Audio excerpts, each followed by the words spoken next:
Does SpotOn's newest collar, the Nova edition, live up to the accuracy and reliability that made the original our top recommendation? Or will the bulkier design and out-of-the-box quirks create problems when it matters most? Let's see if the SpotOn Nova passes the sniff test.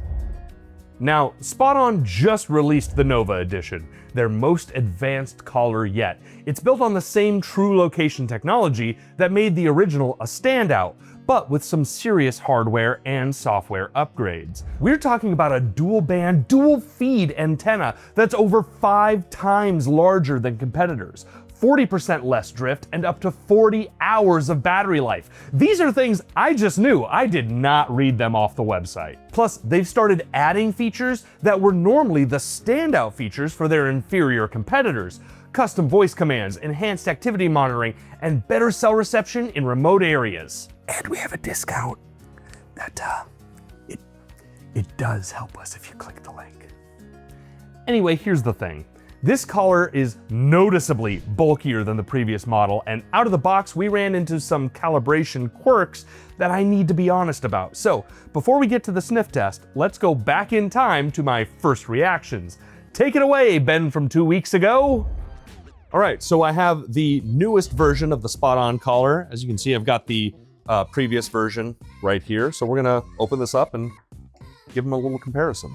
Oh, and right on the box here, you have a QR code that just shows you how it works. Ooh. Wow. All right. So like right away, first of all, it's got more heft to it. You've got kind of 2 sections there. This one is for your beeps and your buzzes. I assume this one's the actual antenna. This one has this part for the beeps and buzzes. Then there's the kind of like this middle portion here that looks like maybe we're gonna connect something to it. And then this is what I assume is the actual antenna. The other thing that I noticed is that this one has that kind of rubber middle portion that makes it more flexible. This one is pretty rigid. Important information, there's a lot of it. I like having something that I can reference right away. I don't have to like keep swiping on my phone to make sure it doesn't go to sleep. I don't have to like do things like, or more importantly, I can be referencing this and looking at a video or something like that. Like it just, having a physical version of the instructions just gives you a little more freedom. Here's your QR code for the app. Here's a QR code for the help website. Oh, interesting. That's the power button between the 2 prongs. So it does right there. But I guess that makes sense. Like, because having it on the exterior, I think is probably more likely to accidentally get pressed, maybe accidentally turn itself off.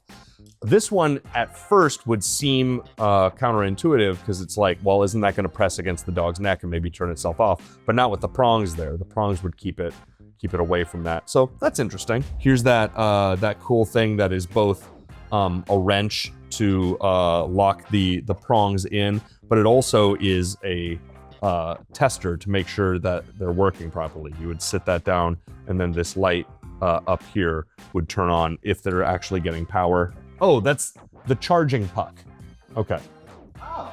So you plug this into the wall with that there. Okay, it's like this. That's how it sits on there. That makes sense. Appearance-wise, this definitely looks more modern, more kind of high-tech. And I really do like this charging puck better than I like a charging station, you know? Because like charging station, ostensibly you're leaving it somewhere, you're leaving it out, it's going to be a feature of your apartment or your home or something like that. Whereas this, it feels like you can kind of just, when you're charging it, you know, pull it out of the drawer. When you're done charging, you just put it all back in the drawer. That's how you charge this one. So a little less intrusive, a little less of your counter space taken up by the charging, which is nice. So I definitely like this one. It's noticeable how much more there is to the new one as compared to the older one. All right, let's see if the new SpotOn passes the sniff test. Thanks, handsome man. All right, this is what you're here for, the sniff test. The number one thing I wanted to test was SpotOn's big claim that the Nova Edition delivers 40% less drift and 100% reliable containment, even in challenging environments. For me, that was a total deal breaker. When you're trusting a single piece of technology to keep your dog safe near roads, water, or drop-offs, mostly accurate isn't good enough. You want 100% accuracy 100% of the time, because 99% still means there's that one moment where something could go wrong. I also wanted to test if that bulk meant anything to this adorable, tiny dog that one of my testers happens to have. He prefers her to stay things like alive and not lost in the woods, but also wants her to do things like run around with a large piece of equipment around her neck and still play with other dogs. So we started back at Brand Park in Burbank. If you're new here, we test there because it's notorious for its bad cellular reception, has boundaries with tree cover just before a road, and it's a popular location for pups to roam around. Now, here's where I need to be completely transparent with you. The first time we turned the Nova on and started testing, it didn't work perfectly right away. And I'm not just talking about us learning the system, I mean the collar itself needed time to sync up. During our first few test runs, the intermediate warning and the final warning buzzed at almost the exact same time. There wasn't that gradual escalation we were expecting. It just jumped straight to the last-ditch correction, and honestly, that was a little bit frustrating right out of the gate. But here's the thing. I'd say, like any great piece of tech you buy, this is a common enough issue. Your out-of-the-box experience might be slightly different from what you experience day to day. It's not unique to SpotOn, it's just how technology works. And after about 15 to 20 minutes of use, everything started functioning exactly as it should. Once we got past the initial calibration phase, we ran the test again, same location, same setup, approaching the boundary at different speeds and angles to see if the Nova would give consistent, reliable feedback. Every single time we approached the boundary, the Nova followed the exact same pattern. First, an audio warning, then the faster beeps, then the vibration, right where it was supposed to be every single time. The feedback was gradual, predictable, and gave Sora plenty of time to course correct before reaching the boundary. Or the human holding Sora in this case. Sora isn't great at holding flags. Get thumbs, loser. But as you can see, this is in the tricky part. Lots of trees, zero cell reception, adorably distracting dogs nearby.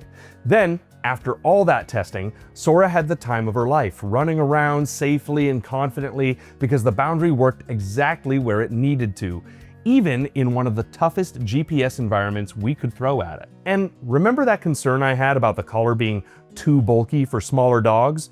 Completely unfounded. Sora moved better with the Nova than she ever did with the old SpotOn collar. She was sprinting, playing with other dogs, and the collar stayed secure without restricting her movement at all. Even though it feels more rigid when you're holding it, in practice, it's actually an improvement, especially for smaller dogs. So, does the SpotOn Nova pass the sniff test? Absolutely, 100% with flying colors, not literally because it's black, but you get the idea. Once it was calibrated, it did exactly what it needed to do, and it did it consistently. Thanks so much for watching. Remember, we do have that discount link below if you want to grab yours, and we hope you and your dog enjoy the freedom SpotOn provides. If this review helped you make a decision, hit that like button and subscribe. We're testing more GPS collars, and you'll want to see how they stack up. They don't. Take care. We'll see you in the next one.